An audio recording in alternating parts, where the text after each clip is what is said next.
Hey everyone, and welcome to the free webinar series of the Homeopathy School International. Today we're really happy to have Dr. Karl Robinson here. And Dr. Robinson has been a homeopathic physician to, I guess, about almost 5 decades, and he practices in Albuquerque, New Mexico. So I think you are in for a really great webinar with lots of interesting insights to case taking. Carl, can I hand it over to you? Yeah. Can everybody hear me? Yes. Okay. All right. So, uh, today we're going to talk about how to convert the words, mostly the words of the patient, into rubrics. And some of this is very, very difficult and leans heavily on the work of the Sehgal family in Delhi, India. So I will give them credit when their cases come up. But they have kind of pioneered in rather radical ways of interpreting rubrics, some of which I will share with you. I mean, there's hundreds of them, but I'll share a few of the more important ones. So, to get started, um, I want to emphasize that, as you all know, that words are the key thing in all case taking. And that's what we pay most attention to. However, it can also be the patient's movements, their gestures, things like that. Rarely, it could be the body odor, sweats, um, characteristics of the urine stool. And sometimes it's the situation itself, which I will give an example of in a minute. So when patients speak, they are using words that are idiosyncratic to them, meaning it's their way of expressing themselves, as you all know. So they almost never say words that are directly out of the repertory or directly out of materia medica, occasionally, but not often. So our main job is to convert what they say or what they do into rubrics. So that's what this presentation is going to be all about.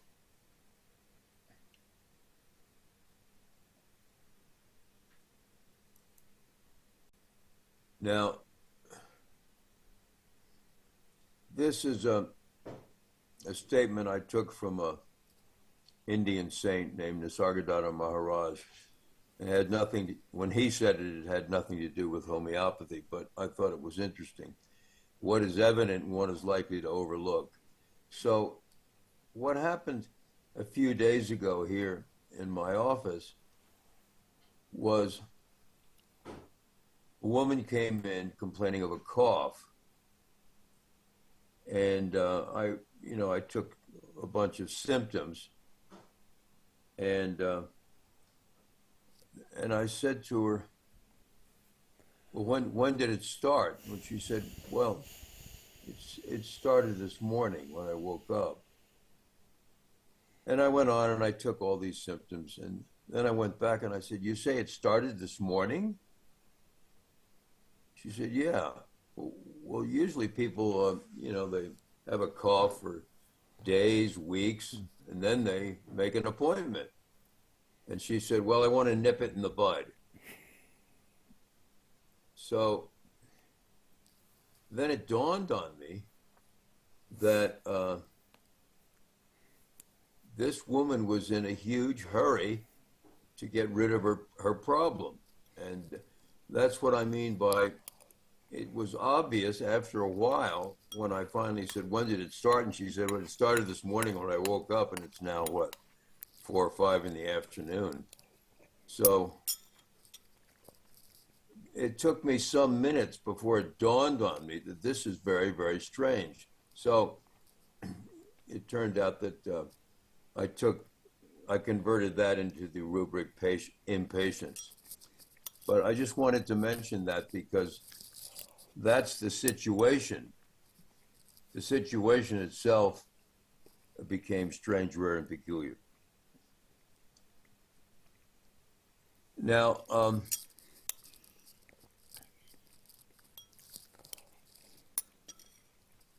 quoting from a very famous Indian saint, Swami Vivekananda, he said, "Thought is all important for what we think we become." Now, this is very, very familiar to us because and to many doctors, allopaths also, because it's the idea of psychosomatic, that what goes on in the mind affects the body for the good or for the bad. So thought is all important for what we think we become. And he also said, when an idea exclusively occupies the mind, it is transformed into an actual physical or mental state. And I think we would all agree with that. But then, sometime in the last year, I was reading a book by an American Buddhist. And he wrote that the important thing was how words affect the mind. And I'll show you his quote here. His name is Robert Thurman. He said, "Speech has a central role in shaping reality, body being shaped by mind, and mind by speech." Now, this is a brand new idea to me after 40 years. So he says, we use words to shape our thoughts, words to shape our thoughts, and our thoughts to shape the physical instruments of our experience. So the first thing really is the idea of words. Words, repeated words, or in the case of ourselves and patients, is that repeated thoughts, which are words, eventually, if they're very positive, can lead to better health, and if they're negative, they can lead to illness. So it's the idea, again, it comes back to words, speech. All right, now, this is the first case. It's a case of mine, and it's a 76-year-old woman. I've known her for years, and she has this very, very negative outlook. And she starts off saying, "I'm neurotic and panicky. Everything bothers me. I'm freaked out all the time. I'm angry. I'm angry about where we live." They're living in a small community on the west coast of Florida. She said, "It used to be quiet. Now it's all built up. There's huge semi-trucks everywhere. It's hard to get in and out of where we live. I'm panicky all the time. I pound the table and scream. It's horrible living here. You can't sell. The property values are way down. There's no buyers. We're stuck. We can't sell." She said, every day I talk to my guru, who's passed on, and she tells him that she doesn't want to go through another lifetime like this. So one of the things that I learned from studying the Segal family, the father's now deceased, but the two sons carry on. And they have, in their books, there's many books they've put out. What they do in these examples is that they'll take a case like this and almost sentence by sentence, or at least paragraph by paragraph, they'll find a rubric. And this is the difficult part of what I'm going to present today. And it's difficult for me, and it's going to be difficult for all of you because it takes time to ponder it and think about it. And so, but here we go. So you'll get an idea of what I'm talking about. She goes on and says, traffic is a nightmare. I stopped driving 2 weeks ago. I had a near miss. It's terrible. We have no friends here in New Mexico. We had lots of friends. We try to get together with people. It doesn't work out. It's just the two of us, she and her husband. She said, I've always been wrong. I'm afraid I'll say something wrong. Why did I say that? So it goes on and on, all this spewing out this negativity, spewing. Now we've got to convert it into rubrics. So I say to her, is there anything you're contented with? She said, yes, food. I love to eat. And I love my exercise. She works out daily. Then she goes on, we don't have anything left, referring to money. We love to travel, but can't afford to now. We made a mistake moving here from New Mexico. And several times she mentioned how she misses New Mexico. I'm hyperactive. I can't sit long. I have many fears. I'm afraid of everything. So I say, do you worry about your health? Constantly. So we're going to convert all these into rubrics. And as I warned you, it's not so easy. But see if anybody can come up with one word that describes her situation. One word.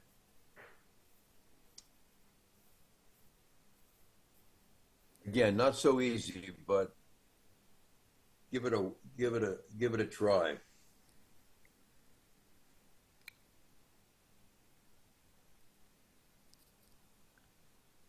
Okay. The word is lack. She lacks everything. Everything is a lack. There's nothing that she seems to have in abundance. She's just lacking everything. Okay, now the way we have to convert this now into a rubric. And that's the rubric. Delusion, she is poor. Now I got this from the Segal people. That's how this is the metaphoric understanding of poverty. It means you don't have enough of anything and you're complaining about not having enough, exactly like this woman. So what I learned a lot from studying the Segal people is the way that they take the symptoms from the literal, which is quite valid, into the metaphorical. So this is a metaphorical understanding of her situation. She is poor. She's got nothing. She's just complaining about everything. The only thing she has is food, and she likes to work out. So we'll go on and break it down. So when she says, I'm neurotic and panicky, we convert that into censorious. Censorious is our word for critical. Panicky, the rubric is fear sudden equals panic attacks. I'm using radar here. Everything bothers me. I'm freaked out. I'm angry. So the rubric is discontented with everything. I'm angry about where we live. It used to be quiet. So again, every sentence, you try to find a rubric for it. Quiet wants to be. Now it's all built up. Huge semi-trucks everywhere. It's hard to get in and out of where we live. So I use the rubric hindered. I'm panicky. Again, fear, sudden panic attacks. I pound the table and scream. So we have striking, which is hitting,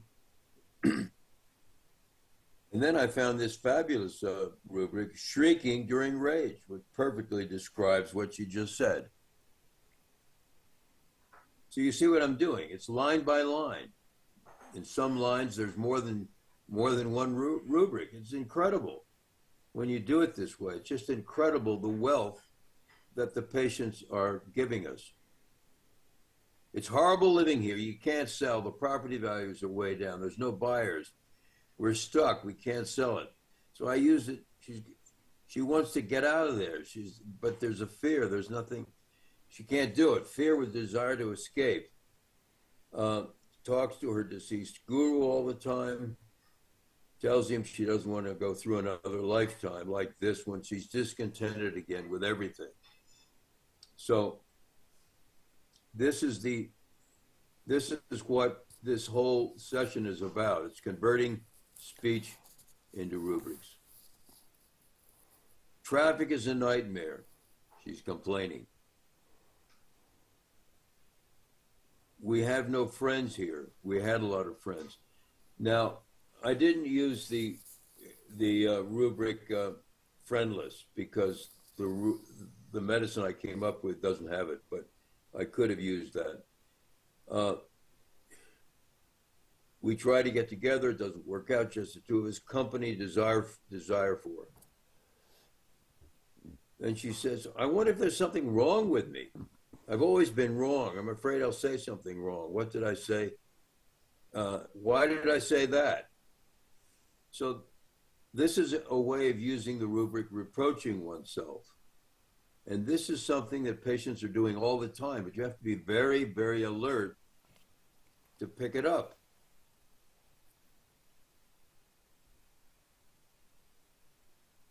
So I say anything you're contented with, food, I love my exercise, and generalities, physical exertion ameliorates.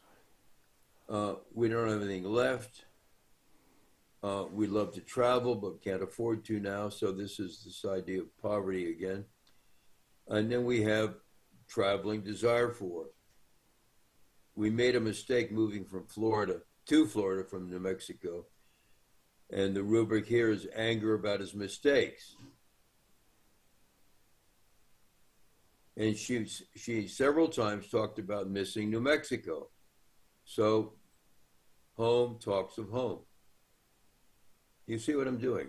Virtually every line. I'm hyperactive. I can't sit long, restless. I have many fears. I'm afraid of everything. Well, that's an unusual thing where the person actually speaks in the repertory language. Fear, constant fear of everything. I say, do you worry about your health constantly? Anxiety about one's health.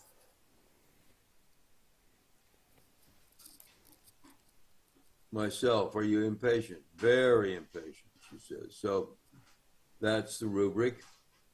I feel suicidal disposition. These are easy ones. Why? I'm so depressed. Sadness, that's easy. Of course, I never do it.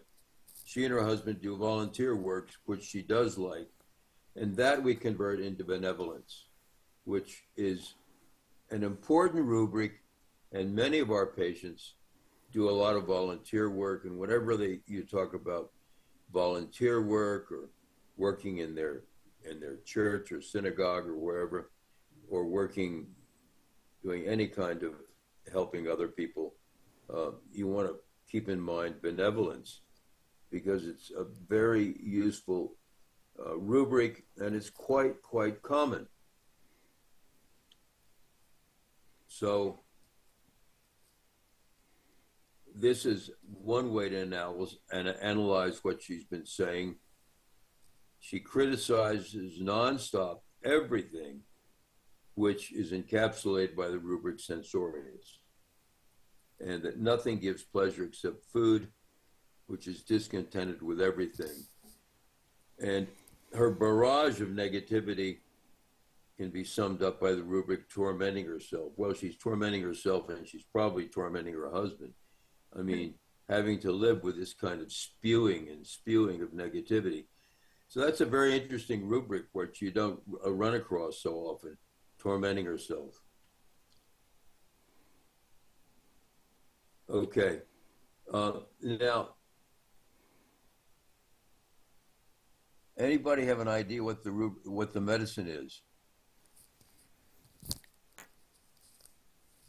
This is not so easy. This is a, but what, see, you don't have a chance to go through each one of those, and if you did, what pops up is belladonna. Now, a word about belladonna. Everybody in their first session of learning homeopathy after arnica, they learn about belladonna. Everybody does, and it's a characteristic thing, and everybody knows the picture. Uh, Symptoms come on suddenly, and they have heat, a lot of heat in the face and head, hands and feet are cooler, etc. At any rate, it turns out that belladonna, at least in the hands of the Segal family, is the most important medicine in the entire armamentarium. I'm going to tell you something which you won't believe and which I still don't believe. They say, or the father, now deceased, said 40% of all cases need belladonna. Well, I've heard a lot of famous homeopaths say, when they're being very honest, they say, if I can get 40% of my people well, I'm happy. So if you want to wing it, give everybody belladonna. You'll have some results.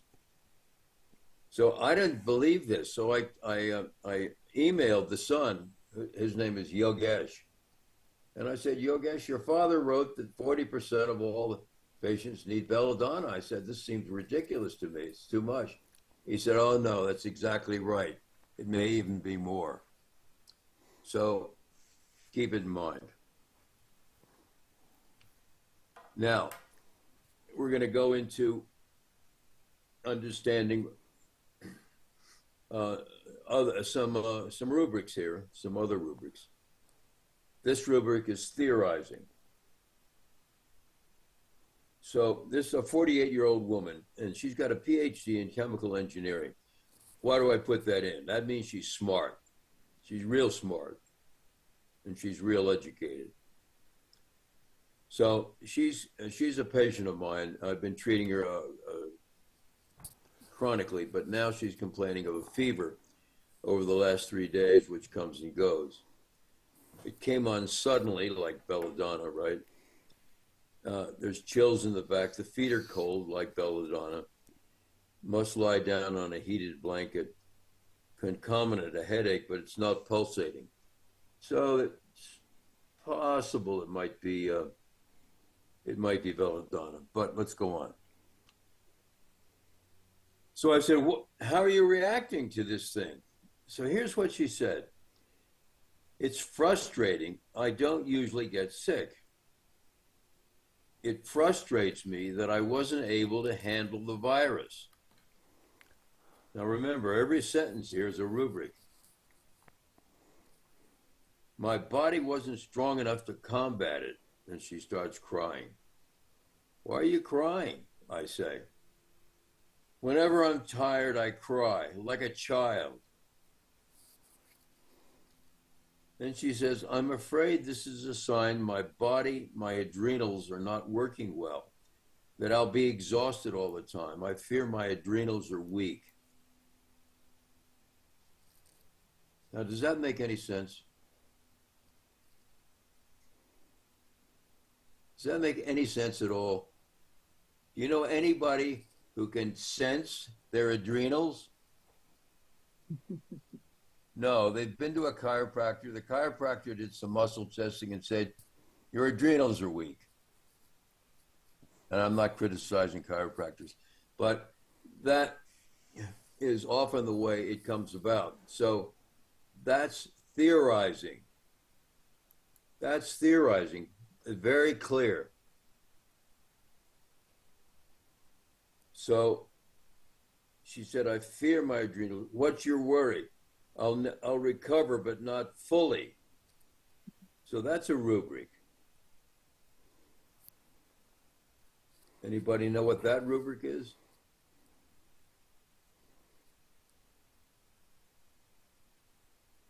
Come on, wing it.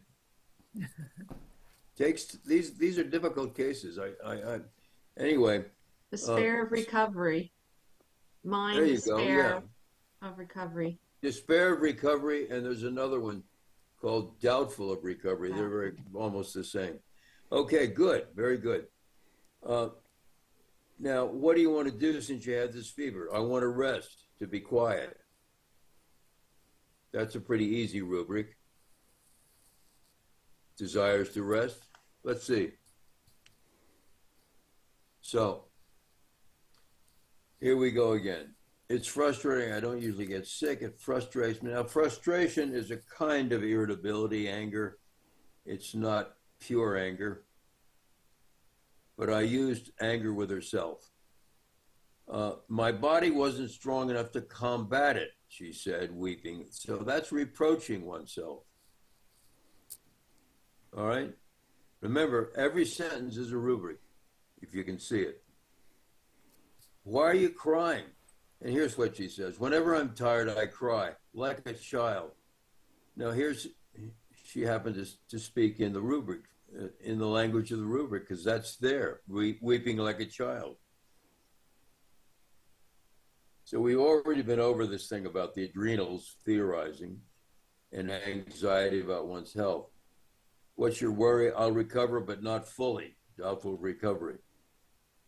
What do you want to do since you've had this fever? I want to rest, to be quiet.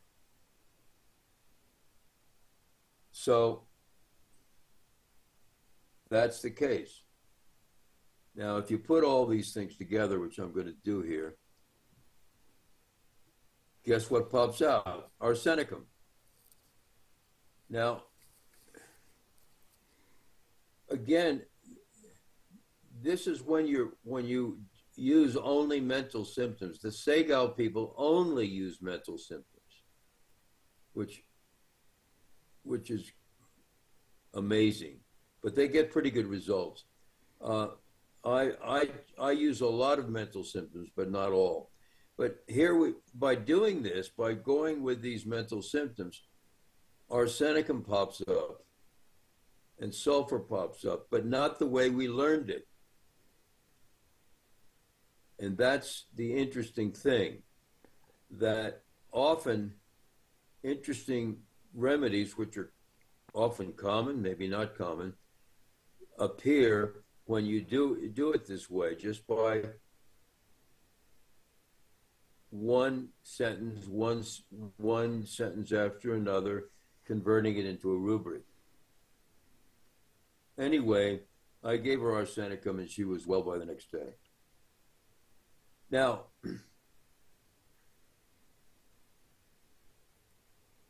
what I'm talking about here is the inductive method. Inductive method is, as I understand it, is when you go from all the data and then you work toward a hypothesis. And the hypothesis for us is a remedy.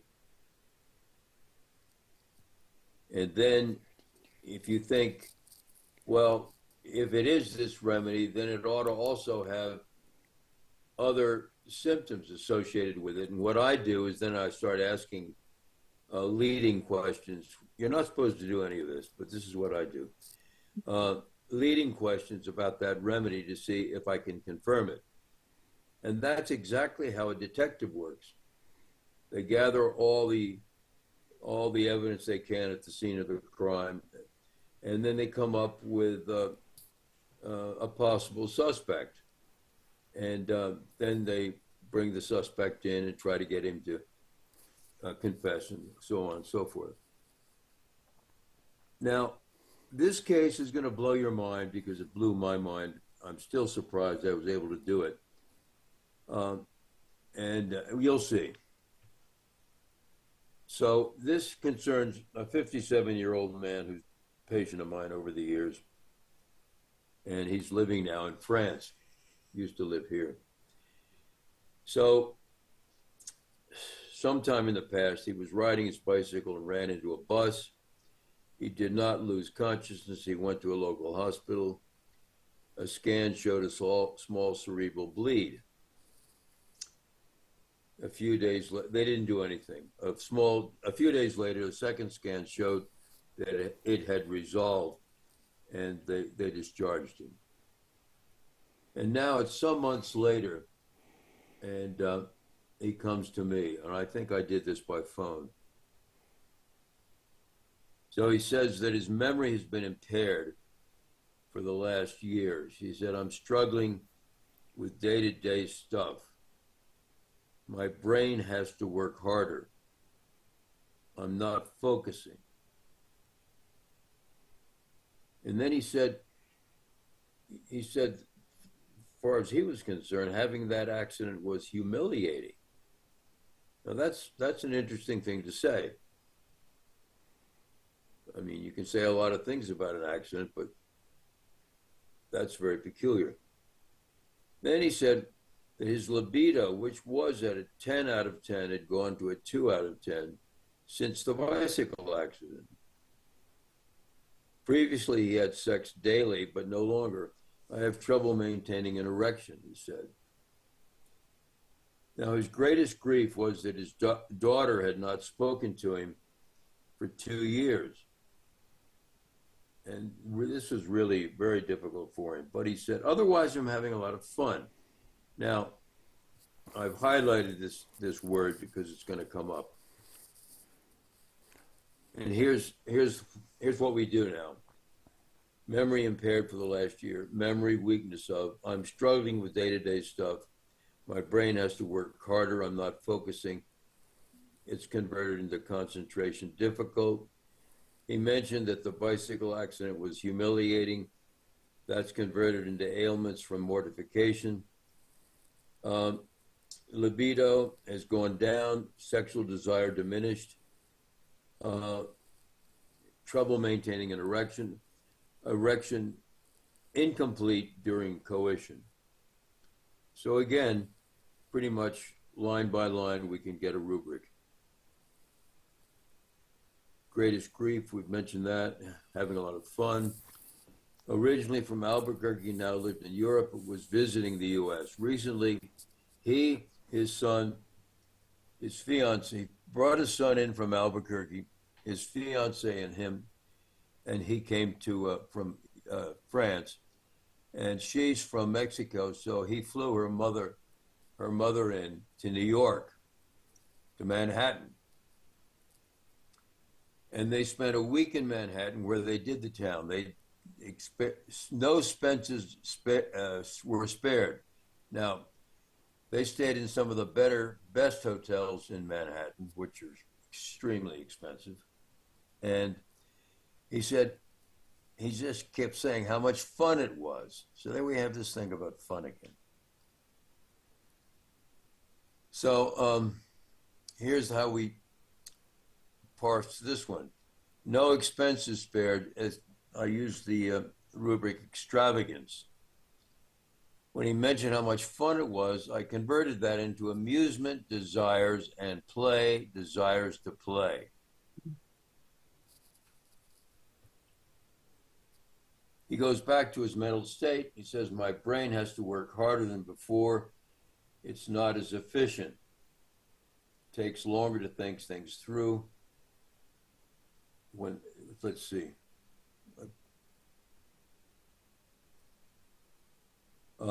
Yeah. So that's dullness with complaints of the head, erections too short, memory, weakness of the memory for words. So he had recently sold the company he founded and become a multimillionaire. He said, it's great to be rich. And he said it with great enthusiasm. It's great to be rich. And he kept talking about money. He said, it's fun. Now, this is really quite peculiar. You know, I've never encountered this in 20, 30 years of practice. ever. So, I use cheerful there. Now here's the repetization. Amusement, desire for amusement, desire to play, extravagance, squandering, because he wasn't, as far as he was concerned, he wasn't squandering money, but I thought he was. Cheerful, dullness of the head, memory, blah, blah, slowness meaning the brain wasn't working, and mortification. So look what comes up, Kanayam. Kanayam. Wow. Kanayam. Now, this has nothing, I'm going to make a wager here. This has nothing to do with anything any of you have ever heard of. And I say that because I have never, ever read a case of Kanayam like this and had no idea about it. So that's quite extraordinary. So I gave him Kanayam and he got better. But look at this. Kanayam has concussion of the brain, injuries of the head, and it has erections incomplete during coition. So there's the three physical symptoms, and Kanayam's there, which is quite lovely. At any rate, everything cleared up with him, and he came back strong to his former self with Kanayam. I can't remember the potency. So this is a really good example of the inductive method, where normally you would say, well, it can't be Kanayam because what I know about Kanayam is blah, blah, blah, blah. And you tell yourself this story about Kanayam because then you open the repertories and the Materia Medicas and the Materia Medicas, and you can't find anything about this in the Materia Medicas. But the symptoms are there in the repertory. That's pretty interesting. Now, here's one. This I made up. 86-year-old man, or any male of any age, who says, I can't stand my family. They're always telling me to do this or that. I'm tired of their advice. This is what any teenager says, especially male teenagers, but girl teenagers too. Right? You've heard this. Everybody's heard this all the time. Or I love my wife, but she's constantly telling me to get my hair cut, change my clothes, blah, blah, blah. And I know she means well. Now, this is a very interesting rubric, which you may or may not know. Any takers here?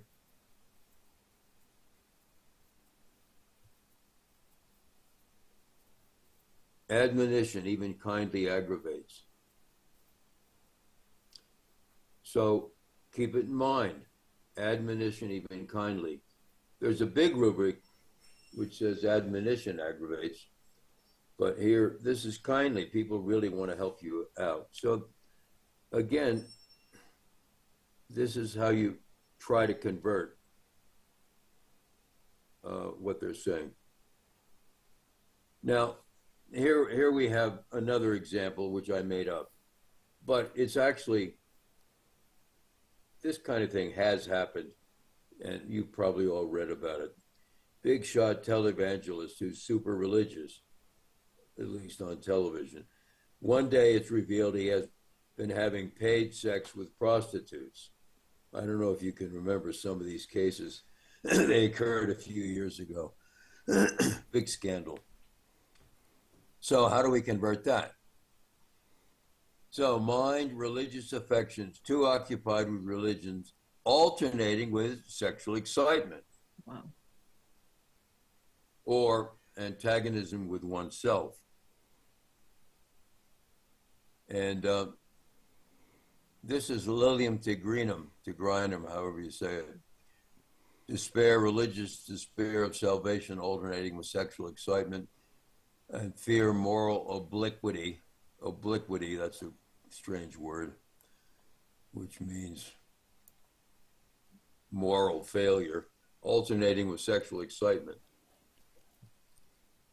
and religious affections, two occupied religion alternated with sexual excitement. They all come out to Lilium T. This is the kind of thing you can do with yourself if you want to entertain yourself, like I did. I made it up. Okay, now we have a very interesting case by Yogesh Sehgal.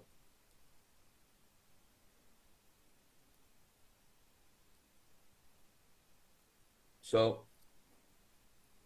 it's a 26-year-old woman complaining of depression. And she attributes her situation to her father. Now, her father's alcoholic and very abusive. And she said, I am angry and want to fight with him. I do not want to see him or talk to him. I wish God would punish him.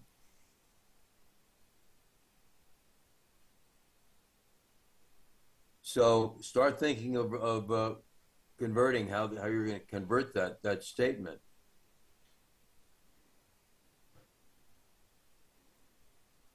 What sort of person is this?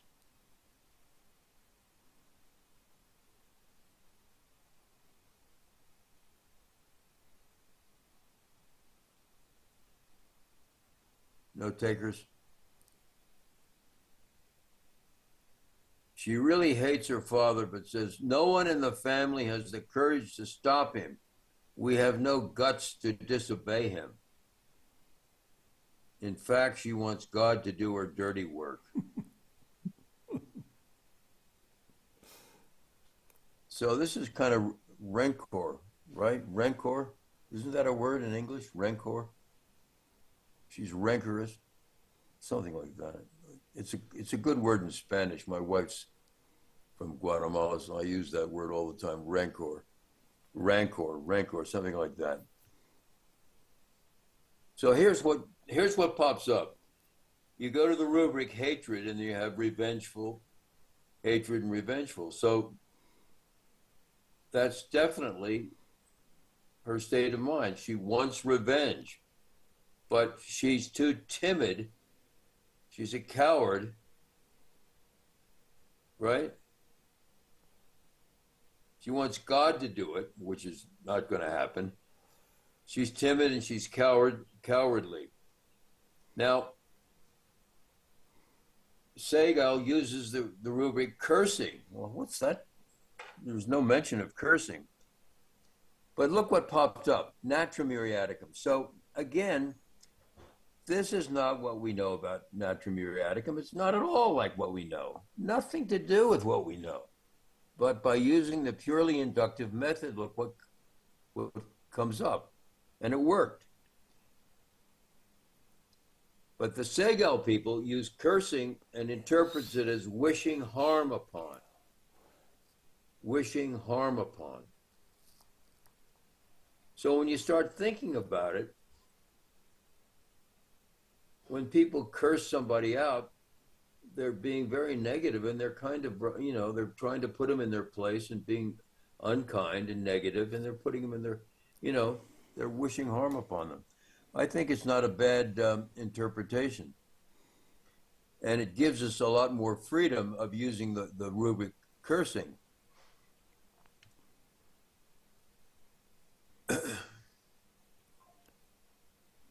This is another Sehgal's case. 40-year-old woman has urinary tract infection, and there's burning on urinating with frequency. That's a common symptom. The patient says, doctor, do you have any idea why I have this problem? If you tell me to get some tests done, I'll do it. So Yogesh says, do you want medicine or do you want to know the cause of your problem? He's kind of pushing her here. And the patient says, I want both. Please give me a strong medicine that will get me out of this problem quickly. Now, again, you're going to love this. These are the two rubrics they use, light, desire for light. Now, the way Segal people interpret light is it's when the patient says, I want to know what's wrong with me. I've been to 10 doctors, nobody knows. I want to know what's wrong with me. I want to be enlightened about my problem. So if you put en in front of light, you got it. I want to be enlightened about my problem. I want to know what's wrong with me. And this other one, they have this idea of carried. Now, this one is a tough one. I'm not sure I totally agree with it. They interpret, carried is used for children, want to be carried and all that. Well, there's a sub-rubric, wants to be carried fast. They say whenever the patient wants to be carried, that means they want the doctor to give medicine and cure them. They want the doctor to carry them through to health. And if it's fast, they want it right away. I want to be well yesterday. There's a lot of people are like that. They want to be well yesterday. So that was a belladonna case, and it worked.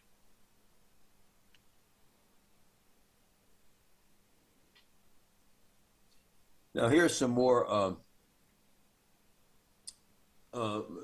fun here. I come to you because allopathic drugs scare me. There's too many adverse effects. So we got to convert that. I'm terrified of being operated on. So much can go wrong. Got to convert that. I've had COVID and now I have COVID long. I'm really worried that if I don't get better soon, I'll become incapacitated. Got to convert that.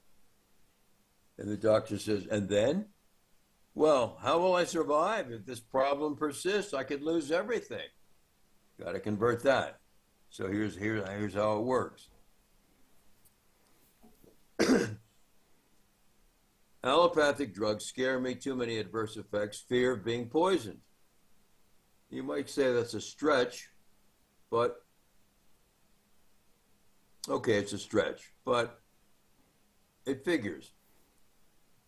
I'm terrified of being operated on. So much can go wrong. Fear of being injured. You see how difficult this is. This is very, very difficult homeopathy. I don't want to minimize it. And you got to really work at this to to be able to do it.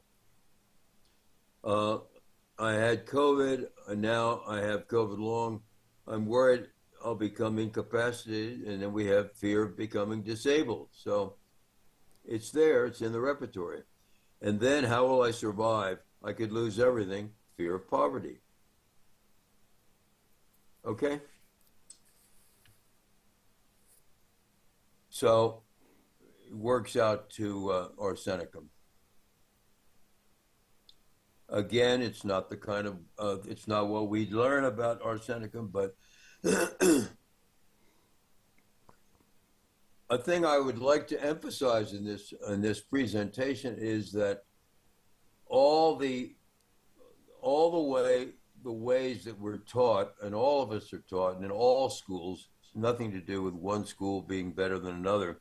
We're all taught a typical picture of a homeopathic medicine, and it is valid. It's a good starting point, but it turns out that these medicines are extremely rich in many, many symptoms that we don't teach to ourselves. And that's one of the things I'm trying to convey to you today with these cases.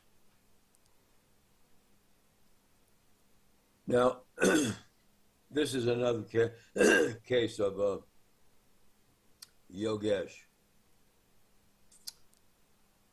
So the mother calls him at night. I don't know how he obviously gives his patients his phone number, and to say that her daughter woke up in the middle of the night with a strong urging to urinate every 15 to 20 minutes. In half an hour, the pain is severe. She's screaming with the pain. The mother says to her daughter, "Can you tell me more about the pain?" At this point, the girl gets angry and tells her mother not to speak, but she wants to stay with her. She wants her mother in with her in the bathroom. She holds tightly onto her mother's hand. What's that? Holding on tightly. What's that? Come on, everybody knows that rubric. Clinging. Yeah, clinging. All right. In the past, when the girl got sick, she always insisted the mother not leave her even for a minute. What does the girl insist on? She insists on the mother being with her. How does she react to being questioned? She gets angry, irritable. So this is pretty interesting. Clinging. Child clings to the mother. Gelsemium? Irritability when spoken to. Gelsemium? Shrieking with the pain. Gelsemium? Come on. It worked. Single dose. 5 minutes after taking gelsemium, the child came out of the bathroom, went to bed. Within 10 minutes, fell asleep, woke up the next morning without any symptoms. But it's got to be stramonium, right? Stramonium clings. We know that. Everybody knows that. Stramonium's a great clinger. So I emailed Yogesh and I said, hey, come on, why didn't you give stramonium? So here's what he says. Because stramonium does not shriek with pain. Really? News to me. Now, I don't know if you can read this, but I put in the shrieking with pain and I checked it out. And you can't see the entire list, but gelsemium is there and stramonium is not there. So, again, hip hip hooray for the inductive method. Now, here's one of my cases. She's an old patient. I've been treating her for 20, 30 years. So every time anything comes up, she calls me. So this is kind of a weird thing. She said, I want you to help me. I'm getting too angry when I drive. I thought, this doesn't make any sense. But okay, so let's talk about it. So she said, I get angry when I drive. So I said, well, why? She said, other drivers are dangerous. They speed. And she says, I have a mindset. Be careful. I keep my eyes open. I'm a smart driver. I don't like it when I'm angry. And then she mentioned she's forgetful at work. I forget what I have to do next. There are illegals in my neighborhood. She lives in Texas. And there are, or have been until Trump deported so many, there have been a lot of illegal immigrants. They're scary. They could break into my yard. So here's how we break it down. Angry when I drive. Other drivers are dangerous. They speed. So she's critical. That's censorious. I have a mindset. Be careful. So there's carefulness and cautious. Now I'll leave it to you to puzzle out the difference between cautious and carefulness. There is a difference, although they tend to overlap. But it's a good exercise in studying words. I keep my eyes open. Hey, she's alert. Even a small sentence like that can bring a rubric. I'm a smart driver. Now, most people would pay no attention to that. But I learned from the Sagals that everything counts. I'm a smart driver, and she just meant it in a casual, it means I'm a good driver, I'm a smart driver, but it is boasting, if you want to say it, so we took it. I don't like it when I'm angry, so she's blaming herself, reproaching herself. I'm forgetful at work for what I have to do next. Memory weak for what she's about to do. Illegals in my neighborhood. It's scary. Suspicious. Fear of robbers. So came out to sulfur, and sulfur helped her. So there's the repetization: censorious, carefulness, alert, cautious, fear of robbers, suspicious, memory, and boaster. Let's see what else I have here. Oh, here's some things that I've learned from Sego. There's a rubric in there which says traditional prejudices. Now, this is a stretch, but they say these are people who say, I don't really like pharmaceutical medicine. In my family, we always use herbs in diet, especially herbs, to get over everything. And that's what he calls traditional prejudices. This family has a prejudice in favor of traditional medicines such as herbs. So I'm just telling you how they've translated this, because usually if you're like me, you've never used it because you didn't know what it meant. But that's what they say it means. Now, too proper. Okay, too proper. What does that mean? I had a patient once, I think she's an evangelical Christian or she's a Christian for sure. And she made a comment about using bad words. And she started saying how she didn't like to use bad words and she didn't like to hear bad words. And it really offended her. And I took that as being too proper. But there could be many other examples. Now, hiding is very useful. Again, I learned this from the Segals. Hiding, we usually use it with children who hide behind the mother and peep out at the doctor, that kind of thing.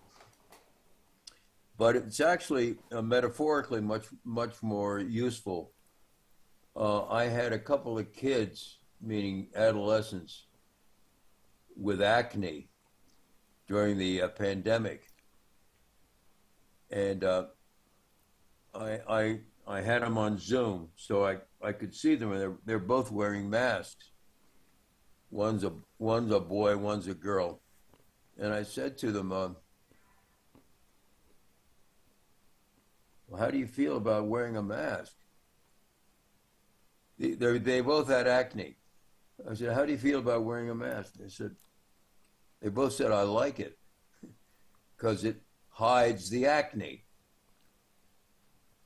Makes sense. But that's hiding. Or the patient hides important information or misleads you. You can use hiding. Now, delusions of wealth. This is metaphorically, this is when the patient says, I've got a great wife. My kids are great. My job is good. I love my job. I get along with my coworkers. I have more than enough money. When you hear a litany like this of all the good things, you can use the thing delusions of wealth. And it doesn't mean it's a delusion, but that's where you find it. It's very, very, it can be common with sulfur. So that's an interesting rubric which should be used more. Now, delusions unfit for the world. That can come on when they say, doctor, I'm no longer fit to do my job since I had this accident or since this illness. I'm no longer able to perform it correctly. So that's how you would use unfit for the world. Then delusions under superhuman control. Now this has to do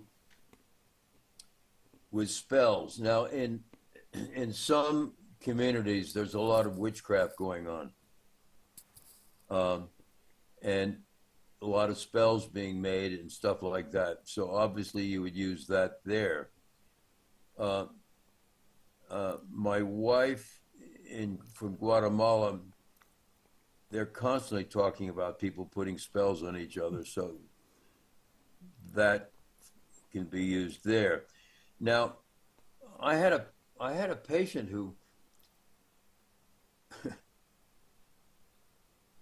I've been treating her for years without a whole lot of success, I'm ashamed to admit, but she would say that all her problems stemmed from when she was in her mother's womb, and she kept using the word genetic code. There's a genetic code, a genetic code. Well, I thought, this is like she's under the illusion, she's under the illusion that this genetic code is like a spell. It's like a superhuman control. She's got no control over it. It's the genes. So you can use it that way. And then, of course, spirits that control you, and people who are insane.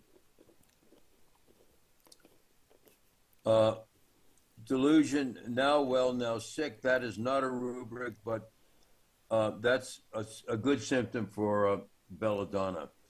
And that's in one of the Segal books. So they tend to be that way. They're sick for a while, then well, sick and well, back and forth.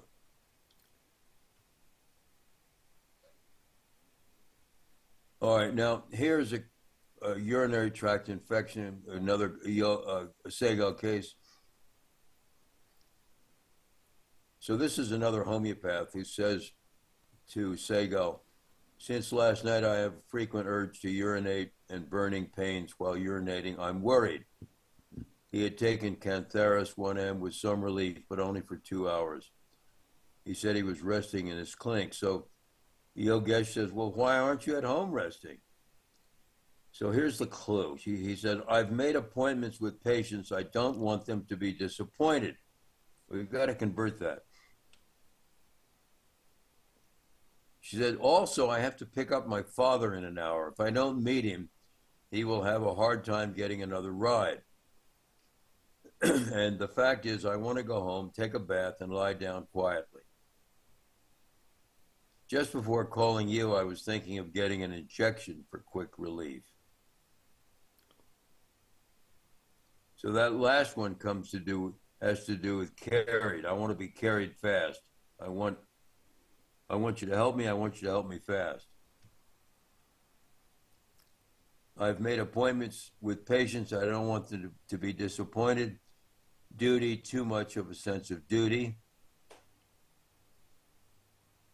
I have to pick up my father. Cares, full of cares about others and anxiety for others.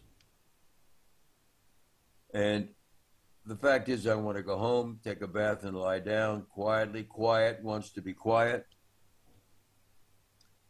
I was thinking of getting an injection for quick relief. Desire to be carried fast. So it comes up to be arsenicum. Responsibility, taking responsibility seriously, too much of a sense of duty, anxiety for others, and so on.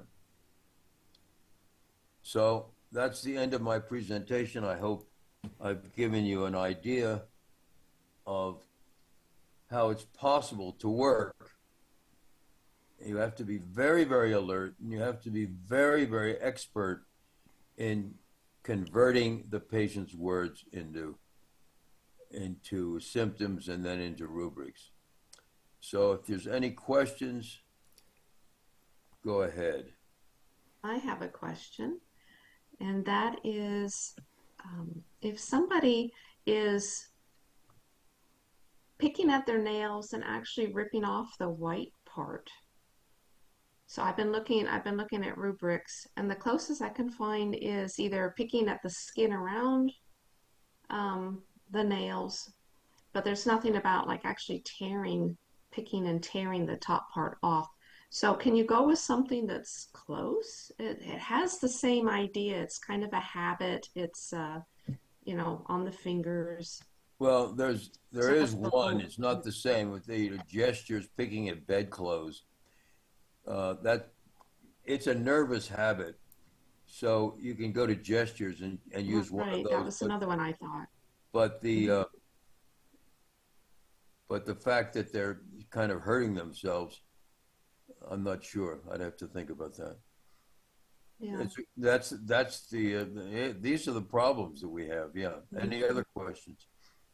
I have a question. If the patient comes and complains about back pain, stomach pain, and then the patient says, by the way, I was diagnosed with cancer, leukemia. What do you repertorize any cases like that? Do you take single symptoms or you just go straight to leukemia, cancer, and stuff like that? Well, I would. Yeah. First of all, I try to avoid taking any patients with cancer for legal reasons, but uh, I would take a full case and I would emphasize mental symptoms, and I would look especially for a very traumatic a mental emotional trauma after which the patient started to get sick. And there's usually at least one of those in the background of almost all patients with chronic illnesses, including with cancer. So that's what I would do. There's almost always something that sets this thing off. You can't always find it, but it should be there. They say that leukemia usually comes after the body was polluted and poisoned at difficult jobs and working with chemicals. So if leukemia it has such an origin, what would you repertorize it? How would you approach that? Well, I don't know who says that, and I don't know that I'd believe it even. But so I don't know what to tell you. People say all kinds of things, and some of them are true and some of them aren't, and it can be just an opinion. So I don't know I don't know. I really don't know what I do there. But usually, do you take diagnosis as a basis for your No, repertorization? never, almost never. So diagnosis is not taking, you just take separate symptoms. Yeah, well, first of all, I tell them I usually don't treat cancer, and I don't offer. I said I just treat the person who happens to have the illness, and sometimes there's specific physical symptoms which are very useful. For example, the skin doesn't heal. The wounds on skin do not heal. How would you repertorize this specific symptom? Well, in the generalities, there's a rubric that says wounds slow to heal. You can use that rubric. Thank you.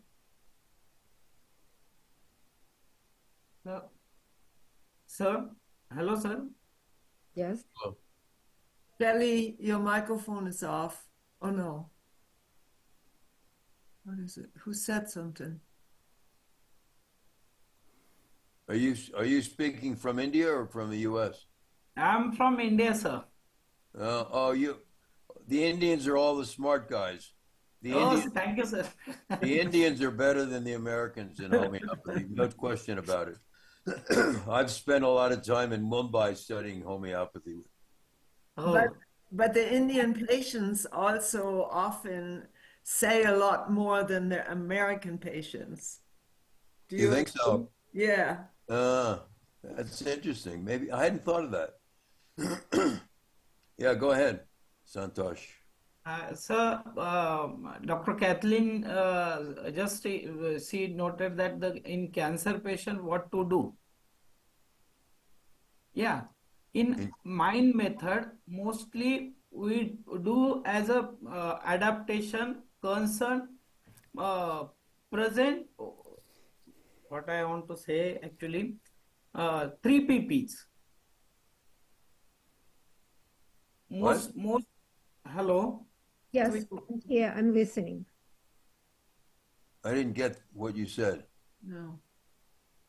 You wanted to say, what do you do in cancer patients? So I'm listening to your suggestion. Yeah.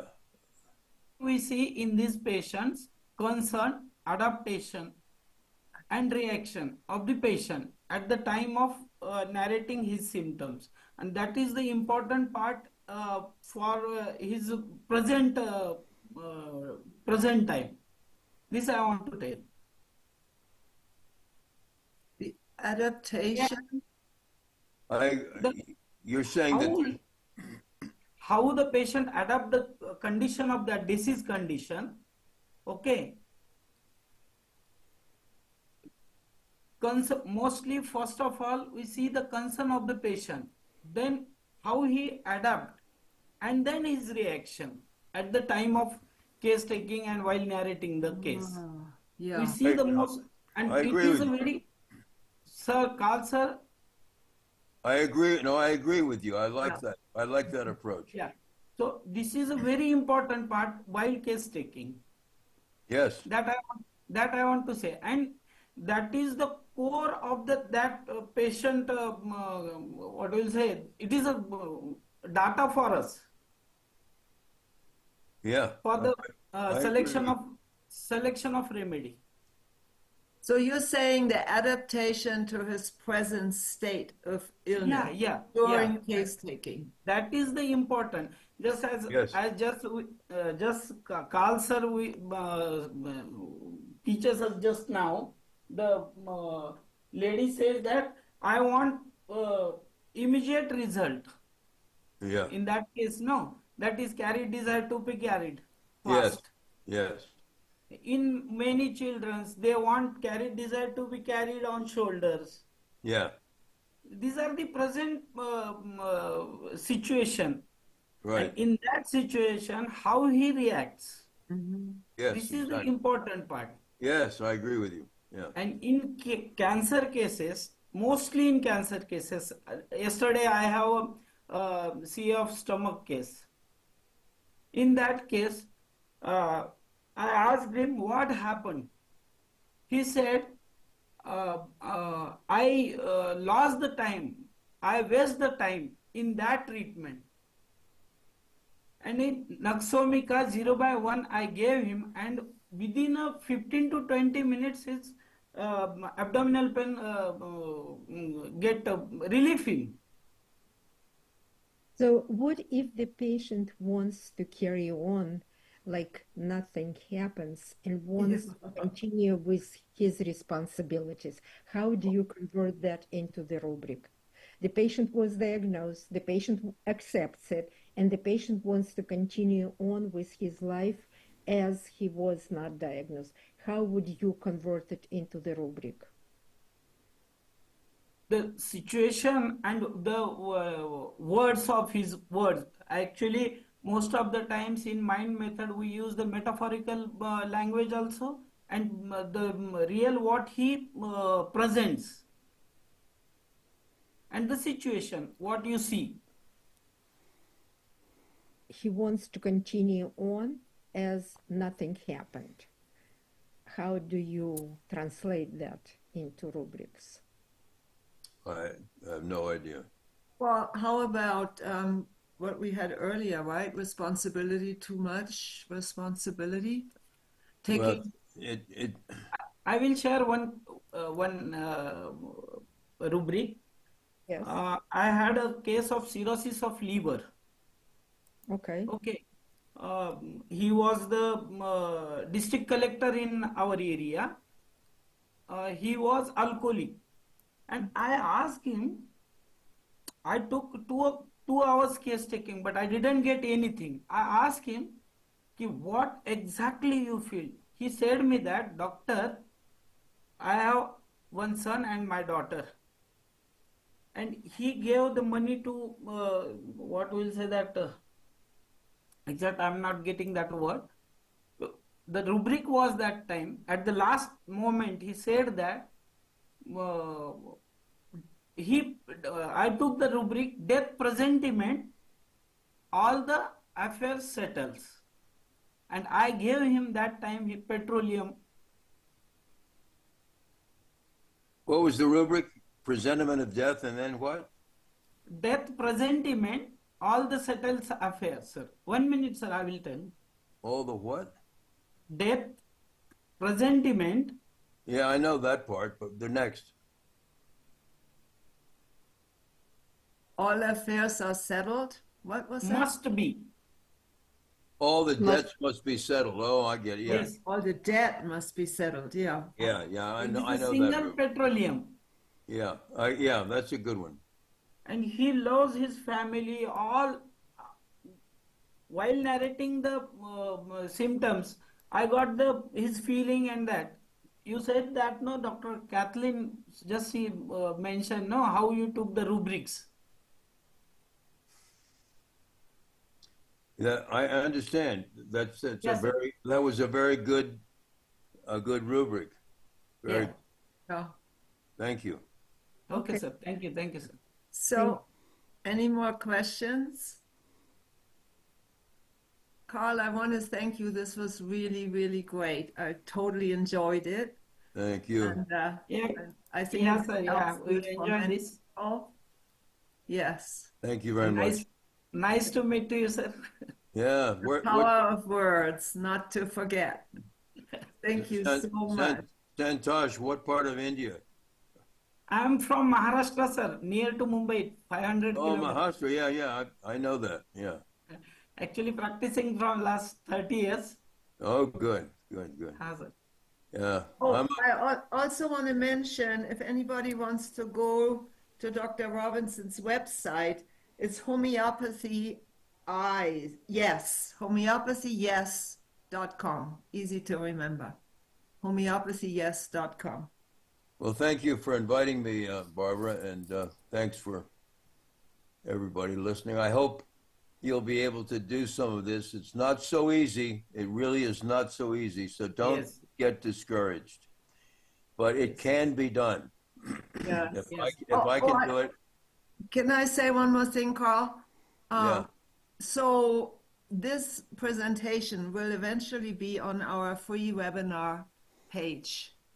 Uh, So that's where you can find the PowerPoint. Right? Right. okay, it'll be on there. Okay, good, Okay. great. Thank you very much. All Thank right, you. thank you all for listening. I'm going to go off now. Oh. Okay.